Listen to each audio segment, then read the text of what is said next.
Hello everyone, welcome to Learn with Fun Class 6. Before we start, don't forget to like and subscribe our channel for more videos. In this video, we cover SST Social Science chapter number 3. क्या नाम है? Landform and Life. So let's start. हमने क्या करा था बच्चों? कल की वीडियो में हमने लास्ट वीडियो में ये चैप्टर यहाँ तक कंप्लीट करके पढ़ लिया था। ये वाला चैप्टर हमने यहाँ तक कंप्लीट किया था। अब हम इसके आगे का चलते हैं, ठीक है। तो समझिए, अगर आपको मेरी वीडियो अच्छी लगती है या आपको लगता है कि थोड़ा चेंजेस लाने की जरूरत है, मुझे कमेंट बॉक्स में बताइएगा, ठीक है बच्चों। स्टार्ट करते हैं। Deep forest, flowing rivers, lakes, grassland and caves, the mountains are home to diverse fauna. For instance, the golden eagle, the peregrine falcon, the Canadian lynx, and the snow leopard, the ibex, the Himalaya tahar, the mountain hare, the yak, the grey fox, and the black bear. ये जो हमें ये देखिए, ये हमें पीछे सब दिए हुए हैं ना, इसको जैसे ये घने जंगल है, डीप फॉरेस्ट मतलब घने जंगल, उसमें नदियाँ बहती हैं, झीलें होती हैं, लेक्स, ग्रासलैंड मतलब घास के मैदान, और क्या होता है केव्स इन द माउंटेन में केव्स होती है ना, गुफाएं, वो, और are home to diverse fauna मतलब जो पहाड़ों की गुफाएं होती हैं वो क्या होते हैं, बहुत तरह तरह के जानवरों के घर होते हैं। जैसे गोल्डन ईगल, ठीक है, गोल्डन ईगल होती है, पेरेग्रीन फॉल्कन होती है, पेरेग्रीन फॉल्कन इसमें दी हुई है इमेज, हाँ ये रही पेरेग्रीन फॉल्कन, ठीक है। कैनेडियन लिंक्स होते हैं, जैसे ये रही, ये बिल्ली की तरह दिखता है जो, और ये होता है हिमालयन तहर मतलब हिम तेंदुआ, ठीक है, तेंदुआ बोलते हैं इसको, ये रहा, ठीक है, तेंदुआ नहीं, हिम तेंदुआ नहीं, इसको तो हिमालयन तहर बोलते हैं। और जो ये है इसको बोलते हैं, ये रहा लेपर्ड होता है हिम तेंदुआ, और ये आपको शायद पिक्चर विजिबल नहीं हो रही है, ये देखिए, ये होगा हिमालयन तहर, ठीक है, थोड़ी बहुत बकरी टाइप की लग रही है, थोड़े बाल ज़्यादा हैं, ठीक है। और ये हो गया हमारा कौन सा, पेरेग्रीन फाल्कन, ये हो गया माउंटेन हेयर मतलब कैसा दिख रहा है जैसे खरगोश, पर ये क्या होता है मतलब उसकी तरह पर्वत पर रहता है तो माउंटेन खरगोश बोला जाता है, ठीक है, mountain hare. Golden eagle, Canadian lynx देखिए किसकी तरह दिख रही है, एक बिल्ली की तरह दिख रही है कैनेडियन लिंक्स। याक, ये तो वाइफ और याक भी पढ़ते हैं हम लोग, ये होता है याक। ये कौन सा है, ये आइबेक्स है, ये ग्रे फॉक्स है मतलब लोमड़ी है, इसको हिंदी में धूसर लोमड़ी कहा जाता है, वैसे ये ग्रे फॉक्स है, ग्रे कलर की। लेपर्ड हो गया तेंदुआ, और ब्लैक बियर यानी कि काला भालू, ठीक है। ये इसमें बताया है कि यहाँ पर डीप फॉरेस्ट है, फ्लोइंग रिवर्स नदियाँ बहती हैं, और जो गुफाएं हैं वो तरह तरह के जानवरों का मतलब डाइवर्स फौना, यानी कि वो जो आपको बताया था मैंने, फौना और फ्लोरा वही है। बर्ड, फ्लोरा मतलब वनस्पति वगैरह जो वहाँ की खेती वगैरह, और फौना यानी जीव जंतु जो होते हैं, ठीक है। Don't miss out, Ganga is the Indian name of the largest river originating in the Himalaya.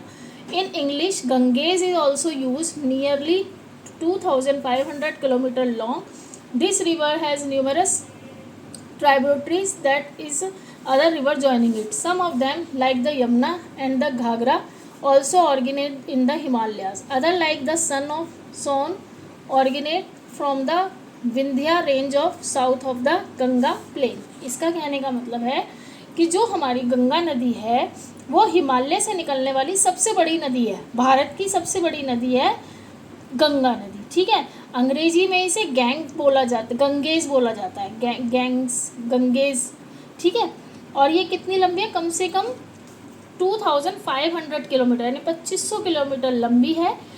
इसके साथ क्या है, इसके साथ और भी सहायक नदियाँ हैं इसकी, मतलब इसके साथ जो नदियाँ हैं वो ज्वाइन होती हैं, जो इसमें मिलती हैं, मतलब ज्वाइनिंग हो जाती है, मतलब मिलती हैं। इनमें से कुछ जैसे यमुना हो गई, घाघरा हो गई, ये भी हिमालय से ही निकलती हैं। और जैसे ये सोन और ये गंगा के जो सोन नदी है, ये क्या होता है, गंगा के मैदान जो होते हैं हमारे, other like the Son originate from the कौन से रेंज, विंध्या पर्वतमाला है, हमारी विंध्या रेंज जो है वहाँ से निकलती है, ठीक है, यही बताया। अब देखते हैं नेक्स्ट टॉपिक है life in the mountains. The mountains terrain in usually rugged or rough and has steep slopes. This means that regular farming can only the practiced in some valleys. Cultivation is practiced on the slopes by cutting step into the slope. This is called terrace farming. In many mountainous regions of the world, herding is the preferred occupation over agriculture. तो पहले आप देखिए क्या क्या बोल रहा है, ये बोल रहा है जो माउंटेन ये होता है, टेरेन मतलब होता है a piece of stretch of land from the point of the view physical feature, ठीक है, जो इन्हें क्या बोलते हैं, सीढ़ीदार खेत बोलते हैं, टेरेस फार्मिंग बोलते हैं इसको। तो slopes by cutting step into the slope, यानी कि जो ढलान होते हैं ना उनको काट काट कर सीढ़ी बनाकर इनकी खेती की जाती है। जैसे पहाड़ है उनकी ढलानों को काट काट कर कैसे बनाया जाता है, सीढ़ी की तरह बनाया जाता है। तो उनको काट काट कर इसको खेती की जाती है, जिन्हें हम क्या कहते हैं, ये ज़्यादातर घाटियों में होते हैं दिस में। और ये क्या होता है, टेरेस, इसको बोलते हैं टेरेस फार्मिंग। क्या बोलते हैं, टेरेस फार्मिंग। तो इसको एक सेकेंड कहाँ गए, हाँ, टेरेस फार्मिंग बोला जाता है इसको। तो इसका मतलब है जो पहाड़ी के, जो हमारी पहाड़ के जो उबड़ खाबड़ होते हैं, ठीक है, ढलानें कईयों की बहुत खड़ी होती हैं, तो इसमें क्या होता है, इसमें नॉर्मल खेती करना, खेती केवल कुछ ही उसमें की जाएगी, कुछ ही घाटियों में की जाती है इसमें खेती। Regular farming can be some valleys, कुछ ही घाटियों में की जाती है।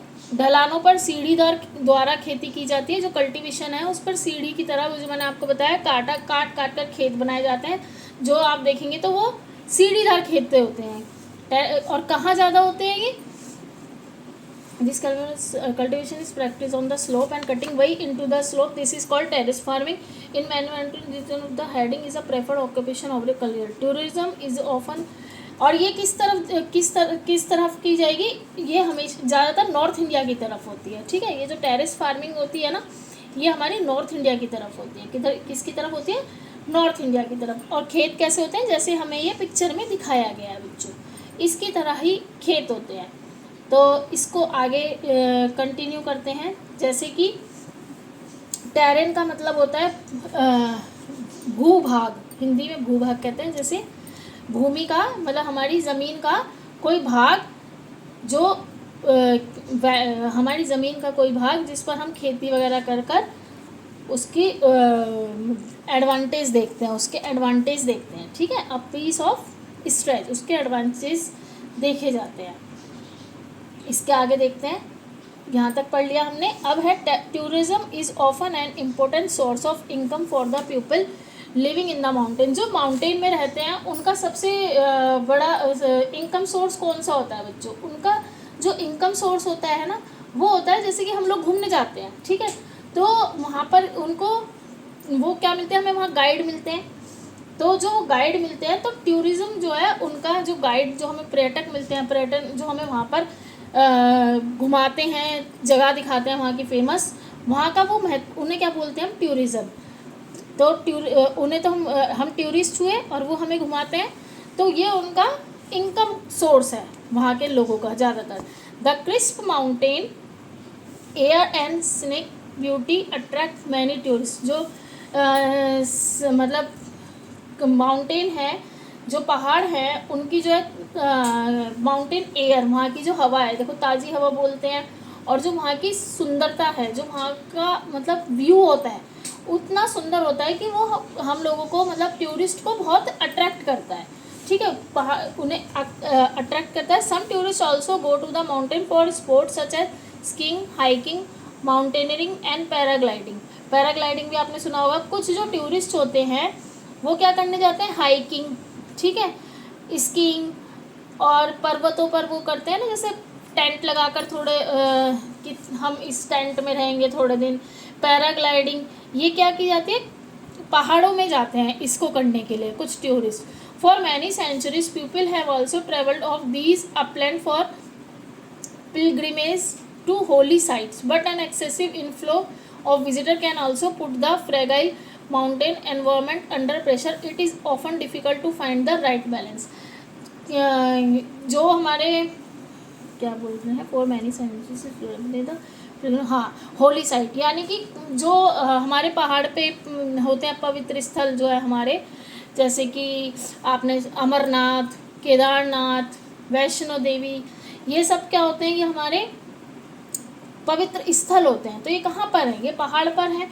तो जो फॉर मैनी पीपल, बहुत लोग पहाड़ मतलब हम लोगों के पवित्र स्थल पहाड़ों पर होते हैं, लेकिन लेकिन क्या, बट एनी एक्सेसिव, बट जब हम ज़्यादातर पर्यटक जो है वहाँ दबाव डालते हैं उसके तो वहाँ का जो संतुलन है वो बेकार हो जाता है, कठिन हो जाता है। मतलब हम जाते हैं वहाँ पे, काफ़ी लोग इकट्ठे हो जाते हैं, तो एक्सेसिव हो जाता है वहाँ पर। तो क्या होता है कि मतलब वहाँ पे जो वहाँ का पर्यावरण है, वहाँ का जो संतुलन है, अब इतने लोग जाएंगे तो वो बिगड़ जाता है, मतलब बहुत मुश्किल हो जाता है। तो यही बताया, उसको राइट बैलेंस करना बहुत मुश्किल हो जाता है। जैसे हम पहाड़ों पर जाते हैं तो देखते हैं ना, कई बार हो जाता है मिस हैपनिंग, अब इतने लोग जाएंगे, भीड़ भाड़ होगी, तो कई बार राइट बैलेंस बनाना मुश्किल हो जाता है। अब इसे डोंट मिस आउट, इसे पढ़ना मत भूलिए। Bachendri Pal started climbing mountain from a young age and led many womens climbing expedition.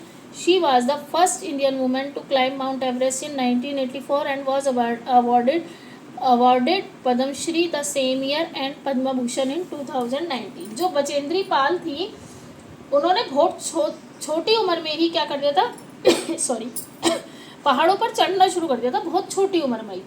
तो उन्होंने लेडीज़ मतलब महिलाओं के लिए, वुमेन्स के लिए बहुत सारे अभियान करे, मतलब उनको स्टार्ट किया, नेतृत्व किया। और she was the first Indian, वो पहली भारतीय महिला थी जो 1984 में चढ़ी थी, यानी कि वह 1984 में माउंट एवरेस्ट पर चढ़ने वाली पहली भारतीय महिला थी। उन्हें उसी साल 1984 में पद्मश्री पुरस्कार मिला और 2019 में उन्हें पद्म भूषण पुरस्कार मिला, पुरस्कार मिला, यानी कि 2 पुरस्कार मिले इन्हें, एक पद्म भूषण, वैसे तो बहुत मिले होंगे, लेकिन जो अवॉर्डेड था पद्मश्री और पद्म भूषण, पद्मश्री 1984 में ही मिल गया था और पद्म भूषण 2019 में मिला था।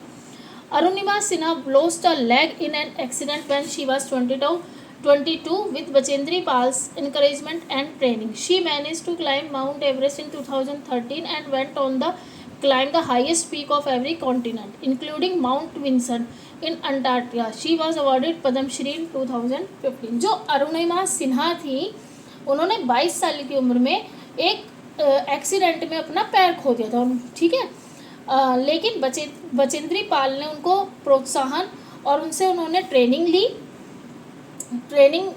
बचेंद्री पाल के प्रोत्साहन और उनकी ट्रेनिंग ने उन्हें 2013 में माउंट एवरेस्ट पर चढ़ाई की उन्होंने, ठीक है। और बाद में उन्होंने क्या करा, अंटार्कटिका अंटार्कटिका में जो माउंट विंसन है, वहाँ के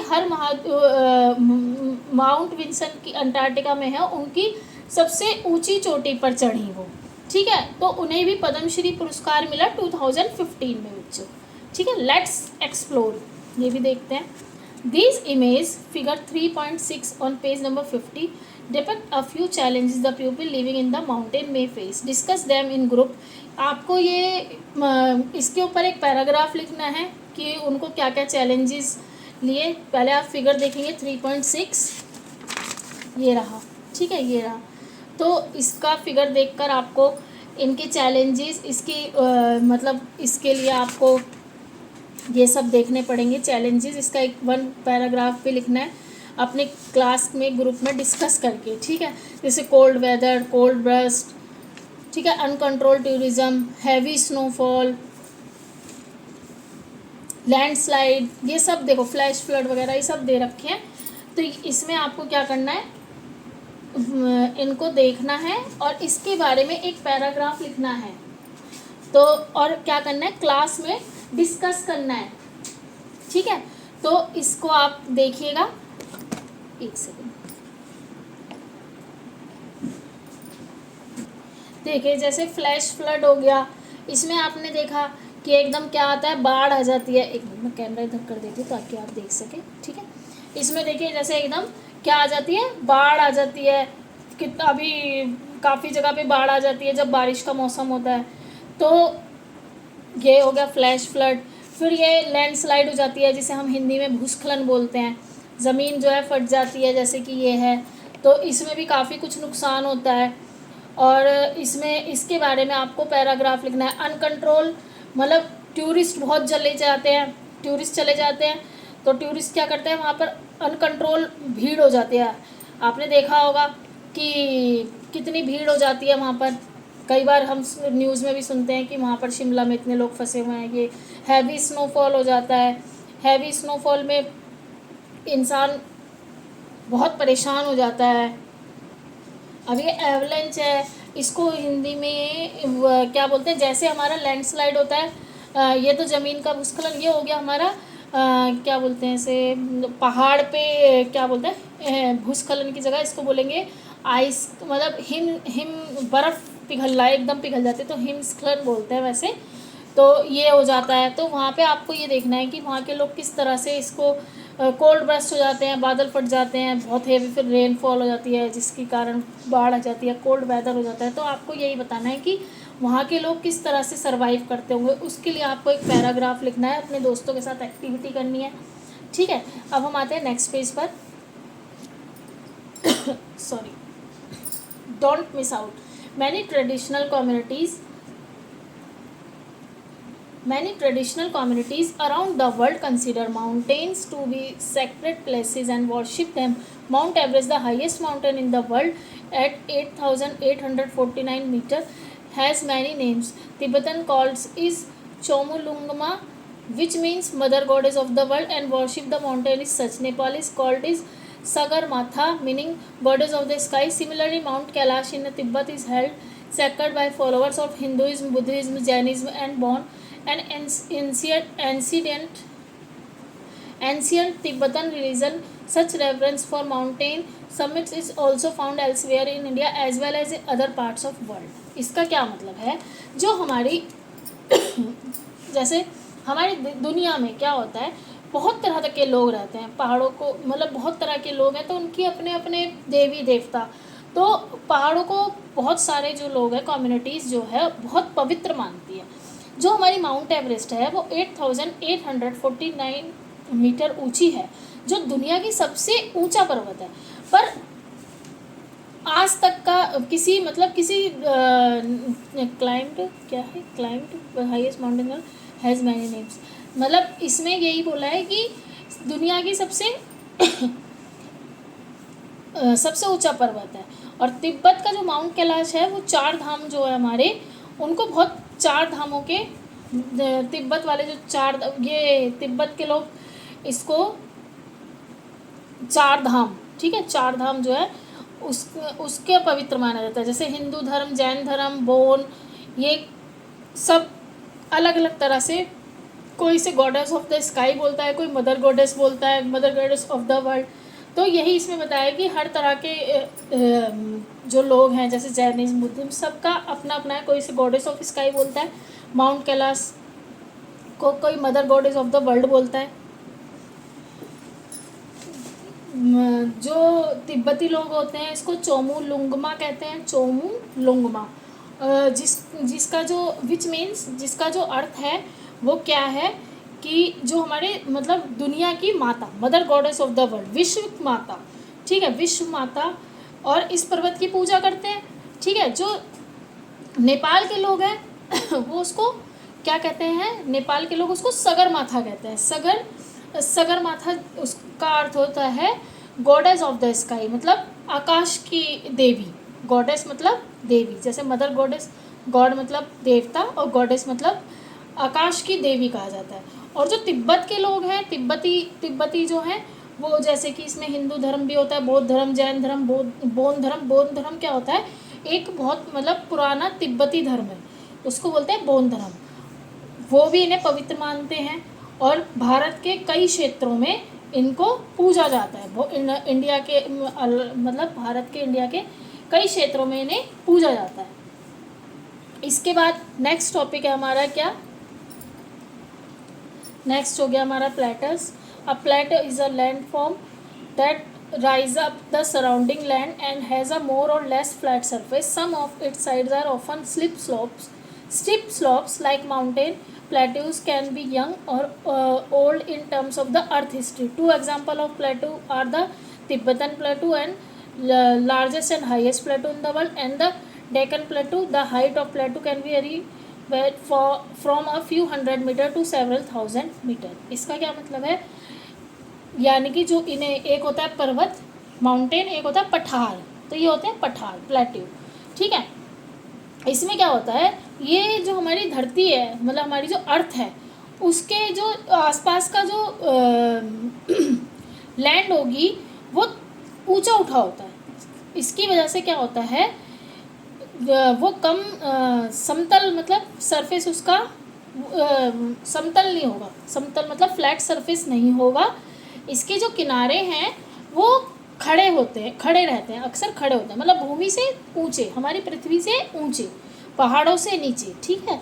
तो जो प्लेट्यू है वो प्लेट्यू कैन बी यंग, नए और पुराने हो सकते हैं हमारी अर्थ की हिस्ट्री से। अर्थ की हिस्ट्री में कुछ नए भी हैं और कुछ पुराने भी हो सकते हैं। जैसे कि इसके दो एग्जाम्पल दिए हुए हैं, जैसे कि तिब्बती पठार, तिब्बती प्लेटू, ये क्या है, दुनिया का सबसे बड़ा और सबसे ऊंचा पठार है, सबसे ऊंचा प्लेटू है। और भारत के एक और है दक्कन पठार, दक्कन बोलते हैं। तो एक तो हो गया हमारा तिब्बती और एक हो गया हमारा दक्कन, ठीक है। तो इसमें जो है जो इनकी ऊंचाई होती है वो कुछ 100 मीटर से लेकर कई हज़ार मीटर तक हो सकती है, मतलब 100 मीटर से लेकर 1000 मीटर तक ऊंचे हो सकते हैं। तो ये कहलाते हैं हमारे प्लेटो, पठार, हिंदी में बोलते हैं इनको पठार, ठीक है। तो आपको पता चला हमारे दो प्लेटो हैं, एक तो है तिब्बतन प्लेटो, तिब्बतन पठार, और दक्कन प्लेटो, दक्कन का पठार। फिर इसमें लिखा है डोंट मिस आउट, इसे पढ़ना ना भूलें। The Tibetan plateau has an average altitude of 4500 metre, which explain why it has been nickname the roof of the world. From east to west it is nearly 2500 kilometre long, the distance from Chandigarh to Kanyakumari. जो हमारा तिब्बती जो पठार है, plateau है, उसकी जो ऊंचाई है वो कम से कम 4500 मीटर है, इसलिए इसे दुनिया की छत कहा जाता है। क्या कहा जाता है, दुनिया की छत कहा जाता है। और ये पूर्व से पश्चिम तक की इसकी ऊंचाई कितनी है, 2500 किलोमीटर, जो कि कहाँ से है, चंडीगढ़ से कन्याकुमारी की दूरी के बराबर है, चंडीगढ़ से कन्याकुमारी की। और जो हमारे the Deccan प्लेटू of central and north south India is one of the oldest प्लेटू in the world, form through volcanic activity millions of year ago. जो भारत का हमारा दक्कन का प्लेट्यू है, पठार है, वो दुनिया का सबसे पुराने प्लेट्यू में से एक है, जो लाखों वर्ष पहले ज्वालामुखी वो हुआ था, एक्टिव हुआ था, उससे बना था। वो ज्वालामुखी से ही उसमें जो बना था, उससे बना था वो दक्कन का प्लेट्यू, दक्कन पठार। Like mountains, plateau are rich in mineral deposits, they have been called store house of mineral. As a result, mining is a major activity of plateau where many of the world's largest mines are found. For example, यानी कि जो पहाड़ों की तरह जो हमारे plateau है, इसमें भी बहुत सारे खनिज भंडार, मतलब खनिज, जैसे कि इन्हें भी खनिजों का भंडार कहा जाता है। मिनरल्स की हिंदी होती है खनिज, तो उसका भंडार कहा जाता है। क्या यहाँ दुनिया की सबसे बड़ी क्या पाई जाती है, दुनिया की सबसे बड़ी as a result world largest mines, मतलब खदान, मतलब यही जो मिलते हैं हमारे गोल्ड, डायमंड, ये पाए जाते हैं इनमें, ठीक है। तो इसलिए इनको क्या कहा जाता है, खनिजों का भंडार कहा जाता है, इसलिए इन्हें खनिजों का भंडार कहा जाता है। ये और पढ़ के फिर हम प्लेन्स वाला नेक्स्ट वीडियो में कवर करेंगे, इसको और कवर कर लेते, इसको जल्दी से कर देते हैं, वीडियो लंबी हो रही है। African plateau is famous for gold and diamond mining in India. Huge reserve of iron, coal and manganese are found in the छोटा Nagpur plateau. The plateau environment is very diverse across the world. Many plateau have a Rocky soil which makes them less fertile than plains. See next station. And therefore less favorable to farming. And exception is that of lava plateaus that is formed through volcanic activity, as they often have a rich black soil. Plateaus are also home to many spectacular waterfalls and Victoria Falls on the Zambezi River in southern Africa, the Hundru Falls of the Subarnarekha River in the Chota Nagpur Plateau, and the Jog Falls on the Shravati River in the Western Ghats. A few such waterfalls, the Nohak Kalikai Falls, drop down 300 metre from the Cherrapunji plateau in Meghalaya. इसकी हिंदी समझाती हूँ आपको. इसकी हिंदी है कि जो हमारे अफ्रीकी प्लेट्यू हैं, पठार है, वो सोने और हीरे की खान के लिए प्रसिद्ध है. वहाँ पर सोने और हीरे की खान है. छोटा नागपुर में क्या मिलता है हमें? आयरन, लोहा, कोयला और मैग्नीज. ठीक है, ये मिलते हैं. द प्लेट्यू इन्वायरमेंट, जो यहाँ का पर्यावरण है, जो यहाँ का इन्वायरमेंट है, वो काफ़ी तरह का है. Across the world many plateaus, कुछ पठार जो होते हैं, उनकी जो प्लेट्यू होते हैं, उनकी जो मिट्टी होती है वो पथरीली होती है. वहाँ पर खेती करना बहुत मुश्किल हो जाता है. लेकिन कुछ में क्या होता है, जो लावा से होते हैं, उनमें क्या होता है, उनमें खेती के लिए ये बहुत अनुकूल रहेंगे, खेती के लिए काफ़ी फेवरेबल रहेंगे. ठीक है, कुछ में खेती करना मुश्किल हो जाता है. अब जैसे ये दक्कन प्लेटू है, दक्कन प्लेटू जो है उसमें वो ज्वालामुखी की गतिविधियों से बना है, ज्वालामुखी के उससे बना है. तो वहाँ पर क्या होता है, वहाँ पर जो हमारी मिट्टी पाई जाएगी ना, वो ज़्यादातर ब्लैक सॉइल मिलती है, काली मिट्टी मिलती है. और जो हमारे प्लेट्यू होते हैं, इनमें झरने भी बहुत होते हैं. झरने यानी वाटरफॉल्स. वाटरफॉल कौन कौन से होते हैं? जैसे कि जाम्बेजी नदी पर विक्टोरिया है. जाम्बेजी नदी गई तो मैं नहीं हूँ, लेकिन वहाँ पर एक विक्टोरिया फॉल्स है. छोटा नागपुर है, वहाँ पर कौन सा है? स्वर्णरेखा नदी पर हुंडरू. स्वर्णरेखा नदी जो है हमें सुब्रनेखा जिसे पढ़ रहे हैं, सुब्रनेखा नदी है छोटा नागपुर में. उसमें जो है हुंडरू करके एक वाटरफॉल्स है. ठीक है, और जो हमारी शरावती नदी है, उसमें जो हमारी जॉग, और जो हमारी शरावती नदी है, वहाँ पर भी जॉग फॉल्स वगैरह के फॉल्स हैं, मतलब वाटरफॉल्स हैं. ठीक है, और जो मेघालय है वो उसमें